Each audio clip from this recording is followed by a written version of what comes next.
Everyone thought he'd be back. He might still very well be back. But if it was such an automatic and such a foregone conclusion, why hasn't it been done like 24 days later? After all, you would think the duration of the contract wouldn't be a problem. You would think the salary wouldn't be a problem. He really wants to do it. So why hasn't it been announced? And if he chooses not to come back, who are the top candidates? And of course, keep in mind, they have to speak French. We'll discuss on the Sick Podcast. RDS hockey analyst Norma Flynn coming up. I'm Marinaro. Turn up your volume. Because you're about to listen to The Sick Podcast with Tony Marinaro. The sickest Montreal Canadiens podcast. And now a 24th Stanley Cup banner will hang from the rafters of the famous Forum in Montreal. The Canadiens win the Stanley Cup. Sports entertainment like no other. Brought to you by 8.6 Beer, intense by nature, and La Cage. If the last time you went to La Cage was when the Habs won the Cup, it's time you went back to La Cage. The menu will surprise you. Yeah, once again brought to you by 8.6 Beer, intense by nature, the beer for those who follow their instinct and live their passions in order to make their mark, and La Cage. And I want to thank La Cage for the hospitality. A couple of days ago on Saturday, May 21st, we celebrated our 1-year anniversary of the Sick Podcast with Tony Marinaro, and it was a packed house, and it was great to see and meet everyone who's following the program. Thank you very much. If the last time you went to La Cage was when the Habs won the Cup, other than everyone who joined us at La Cage, it's time you get back to La Cage because the menu will surprise you, and the appetizers and the steak, everything's absolutely fantastic. As is RDS hockey analyst Norma Flynn. How you doing, bud? Hey, I'm doing very good. How about yourself, Tony? You're doing very well. It's been a while now. I know you took 2 weeks vacation and then you came back. You've been working the World Hockey Championships for RDS. Norma, It's not the topic of hand, but since I have you here, what can you tell us about the World Hockey Championships thus far, and in particular, Juraj Slafkovsky of Slovakia? Yeah, well, first we'll start with him. There are a couple of kids that are out there that are being watched by NHL GMs and NHL head scouts, and this kid is for real. You see a kid that's mature. He reminds me a little bit on his maturity, on his hockey maturity. He reminds me a bit of Seth Jones when I first saw him at the playing with men, and he looked like he's been there all the time, and doesn't look out of place. And when he's playing with boys his age, he looks like a man, and then he looks like a pro player playing with kids. So he's got the body to do the job, and he likes to get in the dirty areas. He's got all the tools to make things happen for him at the professional level. I think he's very interesting because on the power play, he is the main guy playing with men. I mean, this kid is only 18 years old, and he's the main guy playing with men. So that tells me a lot about his maturity. And also, they've tried to rough him up. You know how it is. And after whistles and all that, and when the kid is only 18, he's got a full cage, and they try to impress him or they try to intimidate him. He's not being intimidated. He plays the game the way he likes to play it. He's a very, very interesting player for the future.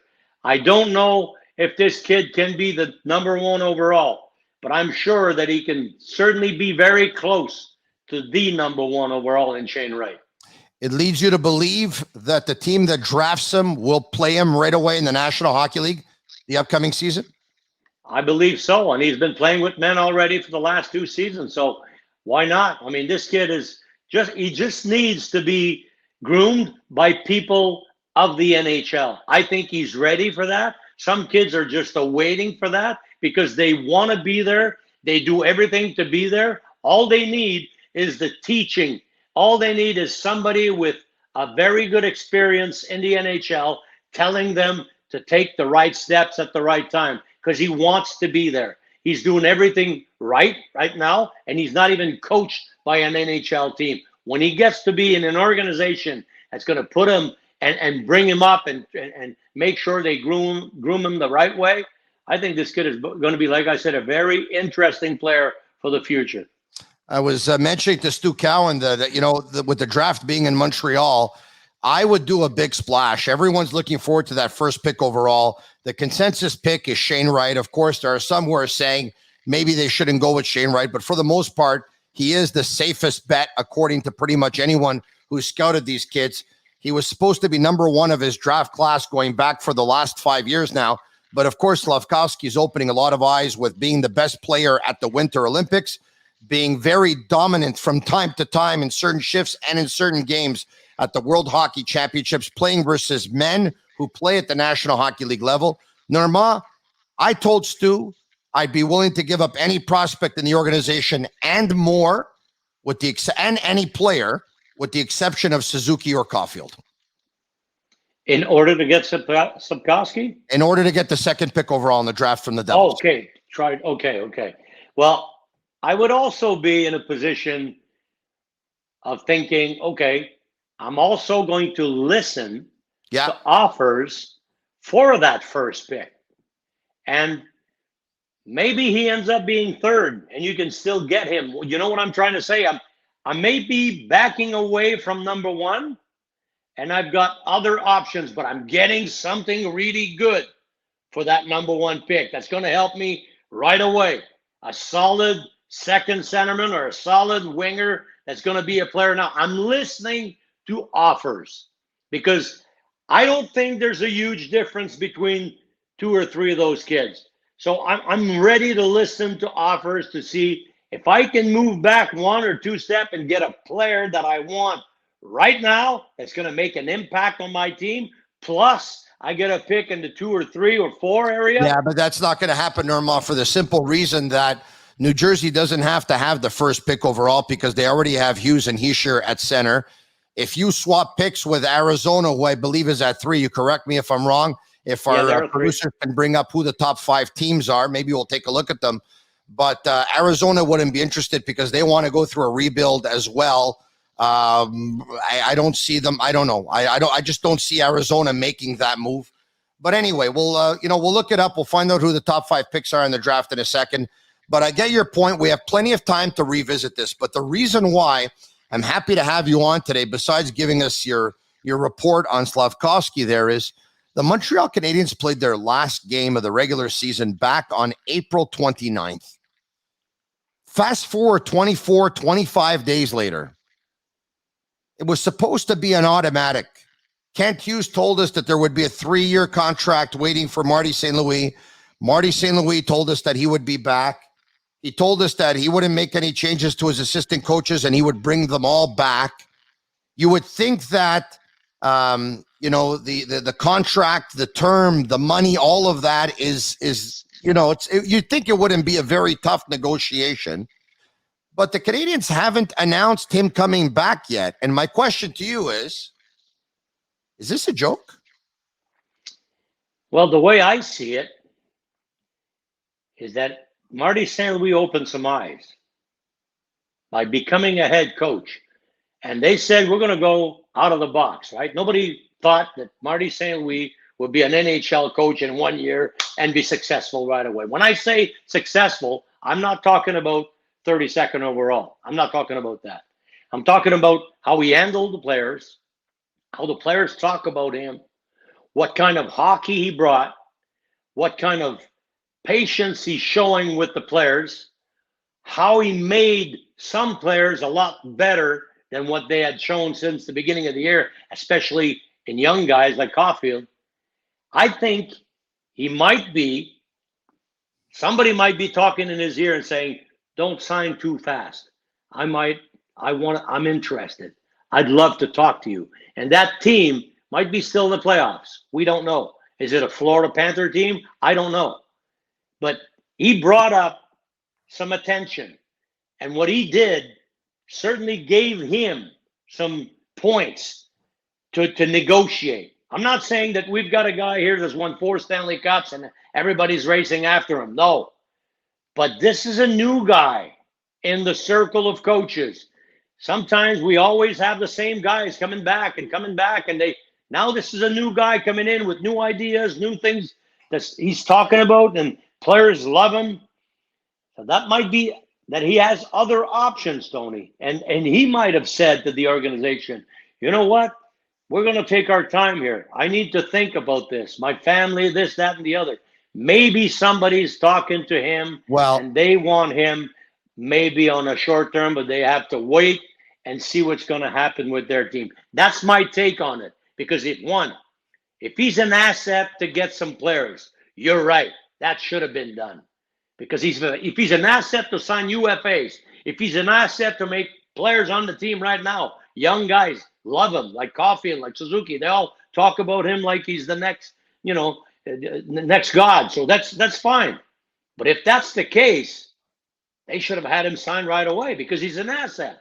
Now I think there's a problem now. He's got some power, he's got some leverage, and he wants to use it.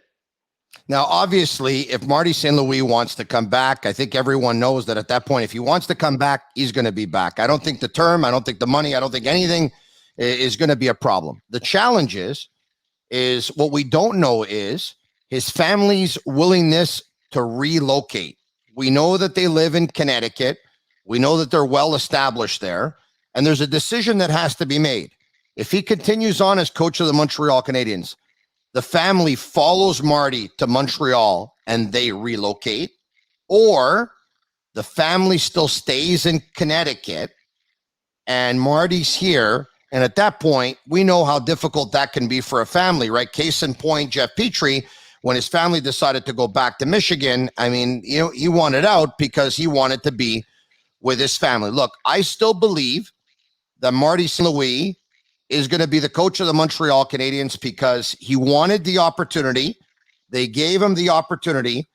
He passed the test. I believe he's grateful. I believe this is obviously what he wants to do, or he wouldn't take it for a short term. So I believe it's going to be him.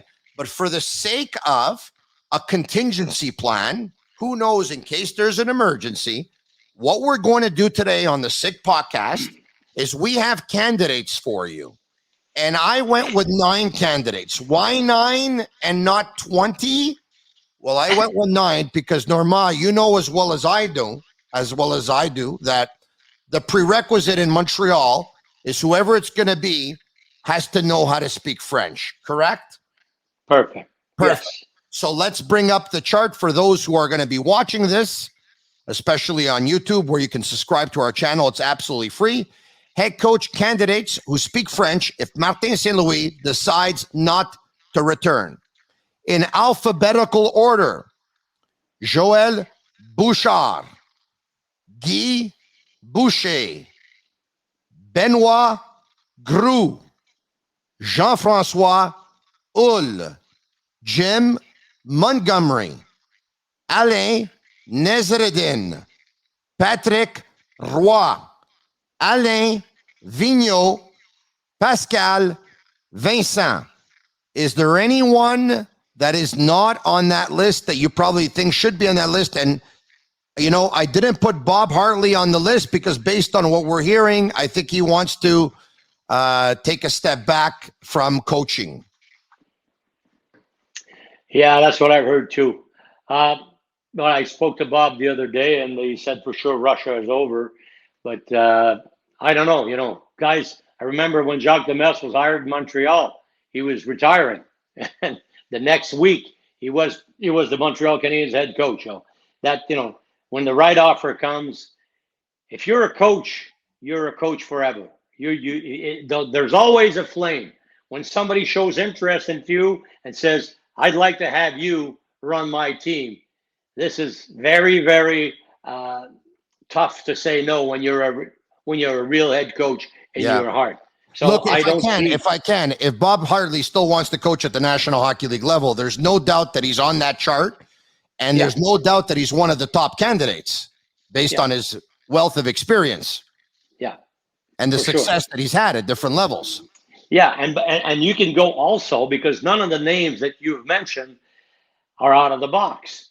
You could probably have a guy that has zero experience like Marty St. Louis, and then he becomes the head coach, and because he's interested. And I don't have a name right now, but that's what happened with Marty St. Louis. If you would have asked me, is Marty St. Louis ready to coached the Montreal Canadiens before it all happened, I would have said, wait a minute, where's he coaching? What has he done?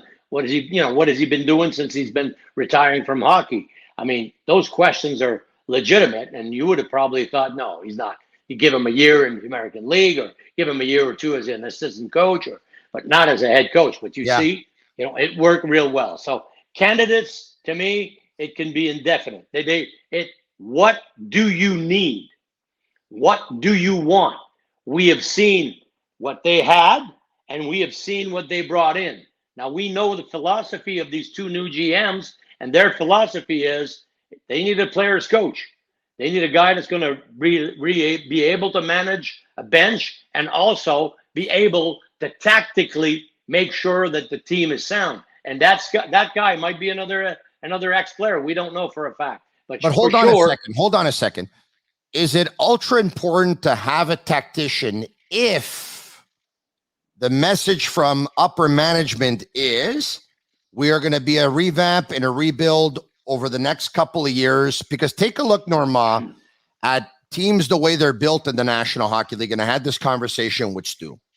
All teams that have had success, and one like Edmonton, which is starting to have success now, they're not just terrible for 1 year.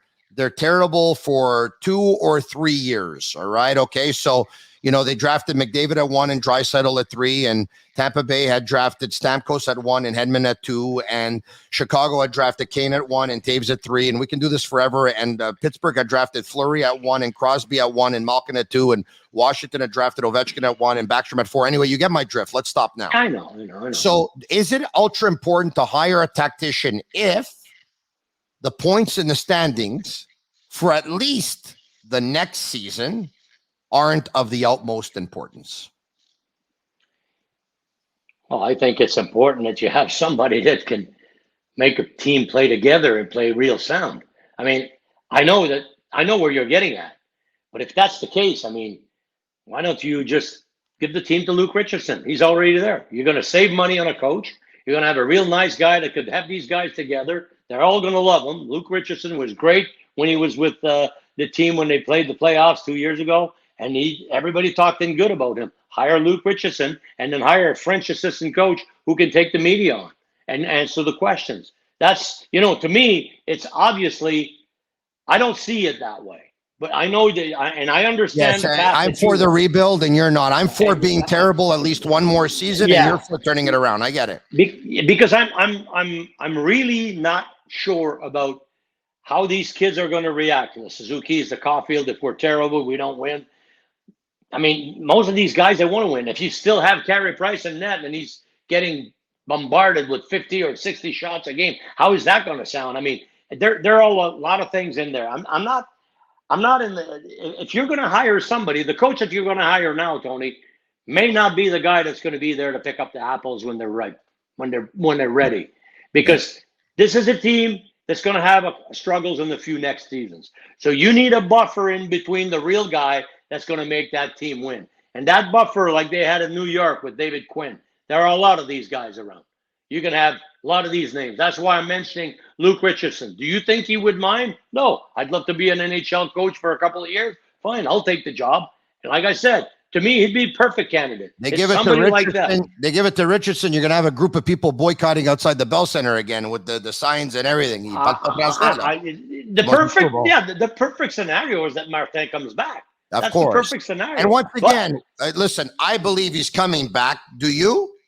I do. Okay, I think he's coming back. He's not going anywhere. Okay, so this Sick podcast is just for the purpose, of course, of a contingency plan that his wife says to him, Martin, I don't know, man. I don't think we want to go to Montreal. It's so much more fun in Connecticut because, we're established here, we're set, and all that stuff. Now, all the coaches that we talked about, they've all been with a bunch of teams. And if you want to get some apparel of some of those teams that they've represented before, or some of your favorite teams are in the playoffs right now, you can shop sportbuffshop.com for all your sports licensed apparel, including hoodies, caps, t-shirts, your favorite teams from all major leagues, as well as our Sick merchandise. I'm wearing one today. Is this a joke? At sportbuffshop.com, use SICK15 for 15% off on all of their items. All right, okay. Now, let's go back to the chart. You ready? Yeah. The 9 coaches who speak French should Marty St. Louis decide not to come back. Let's go through them in the alphabetical order. Let's start with Joël Bouchard, who coached l'Armada de Blainville-Boisbriand. And then from there, he went on to coach the Laval Rocket. He probably thought he was going to get the job when Claude Julien was let go. It was given to Julien's assistant, Dominique Ducharme. At the end of the season, Joël Bouchard was offered to continue as Laval Rocket head coach. He chose to leave to go be the head coach of the San Diego Gulls, the affiliate of the Anaheim Ducks. And he was relieved of his duties a couple of weeks ago by Ducks GM Pat Verbeek. Joël Bouchard, yes or no, and why? He'd be good. I think he'd be good if Marty St. Louis is not there. I think Joel. Why? I think he can teach, and I think the guys are going to respect him. And he's not coming out of the box. He knows the organization. He knows the young guys in the organization. I think Joel would be a sound guy. Yeah, I don't have a problem with Joel. Well, let's get it out of the way right now. They're obviously great hockey people, or else they wouldn't be working in hockey as long as they have. But I'm not so sure that his philosophy would be in line of that of Kent Hughes and the way Kent wants the hockey to be played in modern day hockey, not based on the hockey that I saw when he was with the Laval Rocket. Having said that, it's all a question of personnel. Guy Boucher is next, who of course you know well, because after being relieved of his duties, he was with the Tampa Bay Lightning as coach. So Vinny Lecavalier obviously knows him well, who's a consultant to Kent Hughes. And then after the Tampa Bay gig, he ends up with the Ottawa Senators, relieved of his duties, and he's been with RDS, I believe, since 2019. Yes or no to Guy, and why? Yeah. Yes, because again, I think this is a guy that can teach. Long term, the problem with Guy has been, longevity. He's had a hard time. I don't know, because they get tired of his system or whatnot, but you have to be able to stay a long period of time with certain teams. I know the coaching life is not too long, but I mean, that's if I look back at his career and I saw him from close, he can do the job. He's very intense, and he's done a good job at the American League level with the affiliate of the Montreal Canadiens at the time. So I think you need a teacher. You got a young team. I think he can be a teacher. I think he can, manage them to play right in the right way. Is he going to be somebody that the players are going to like? I think that sometimes they're not going to like him because he is very intense and he wants to have what he wants. So, but he's fair. That's another good candidate. Before the Canadians hired Marty St. Louis, you would think that Kent Hughes had a discussion with Vinny Lecavalier, who played with Guy Boucher, and they ended up going with Marty St. Louis. Also add to that out of everyone on the list, Guy is the one who has not been in the NHL circles, who's been working as an analyst since 2019. I think that would mean a disadvantage for him.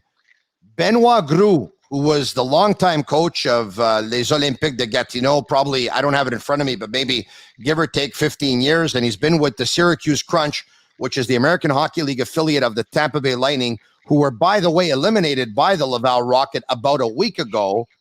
Yes or no to Benoit Groulx, and why? I like Benoit.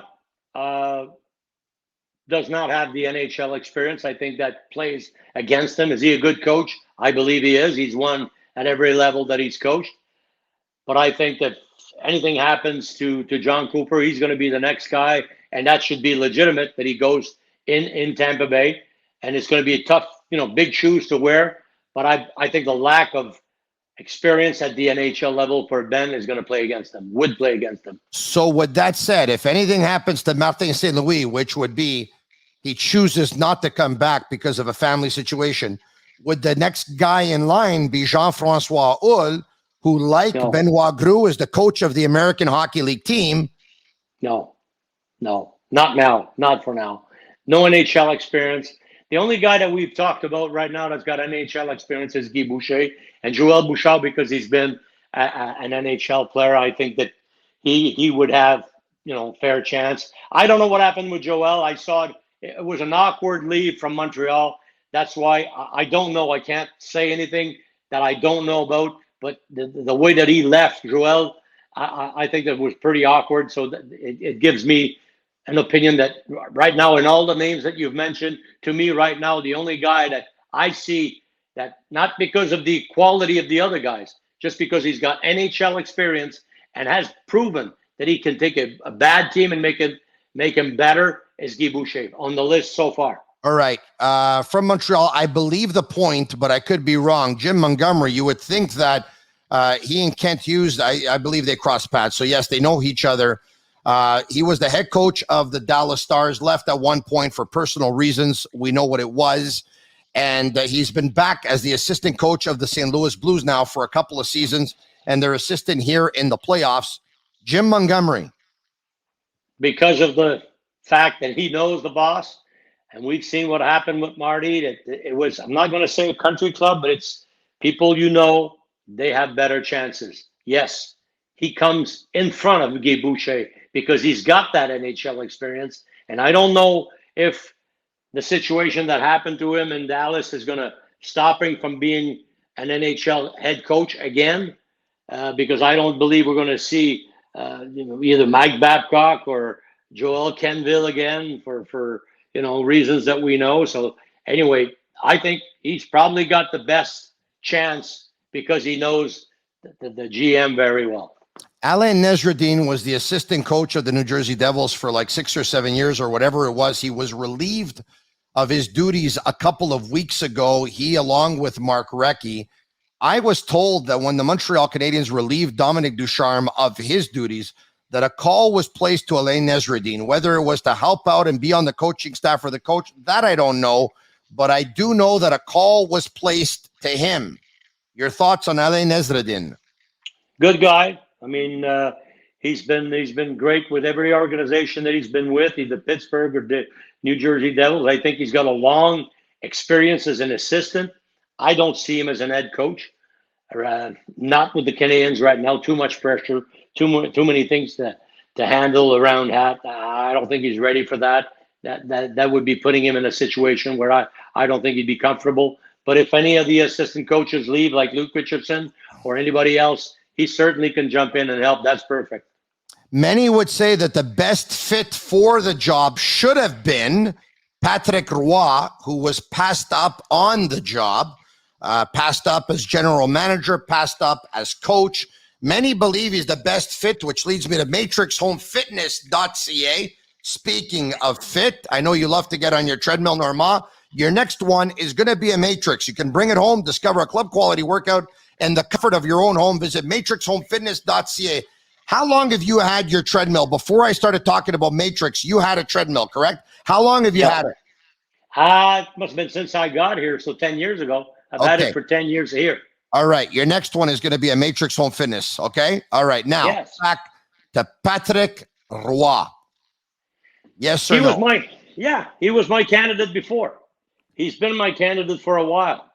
I mean, he's been the guy that can do things and is going to be respected from day one. Just like Marty St. Louis, when he got in that very first day, they respected the man.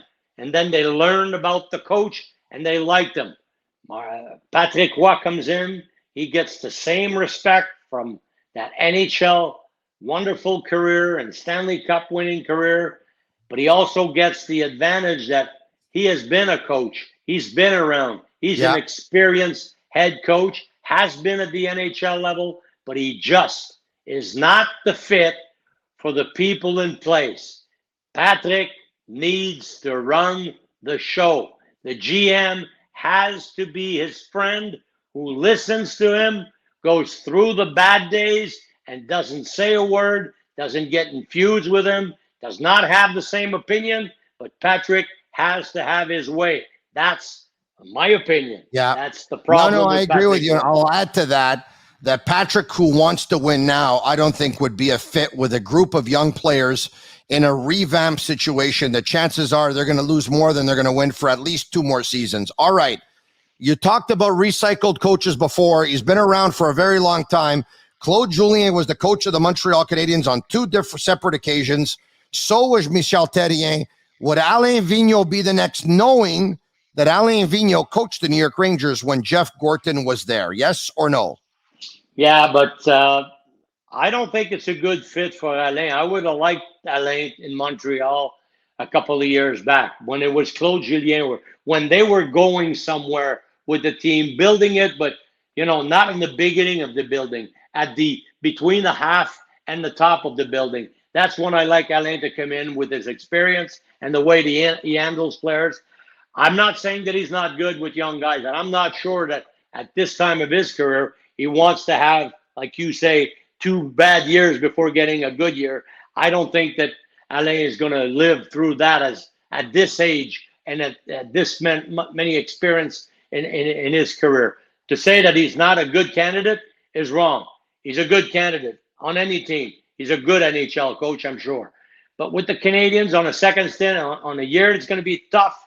It's going to be probably bringing back memories of him when he was there in 2008, and when things went bad. And I don't remember the year exactly, but when he had his first stint, it didn't go too well for him. Yeah. He went elsewhere, and then he showed everybody that he wasn't the problem. He was a solution, but they didn't like him here, and they didn't have. No, I don't think they gave him a fair chance. First stint here, if I can, we're in the late '90s. Remember when his assistant was Dave King? Yeah, but didn't he coach after that? And then when Patrick Poulin was there and all these guys, they had a real bad team. Yeah. Oh, he coached for a while. Yeah. And then he went down and he went back to the Quebec Major Junior Hockey League, right? Correct. And then come back to the National Hockey League. All right. Last but not least, Pascal Vincent, who used to coach here in this city, Le Junior de Montréal. Jake Allen was his goalie, by the way. He was a longtime assistant coach of the Winnipeg Jets, then went on to be the head coach of their American Hockey League affiliate, the Manitoba Moose, and is now the assistant coach for the Columbus Blue Jackets. Yes or no? I say no, and not because I don't like him. Pascal is a great guy, great coach.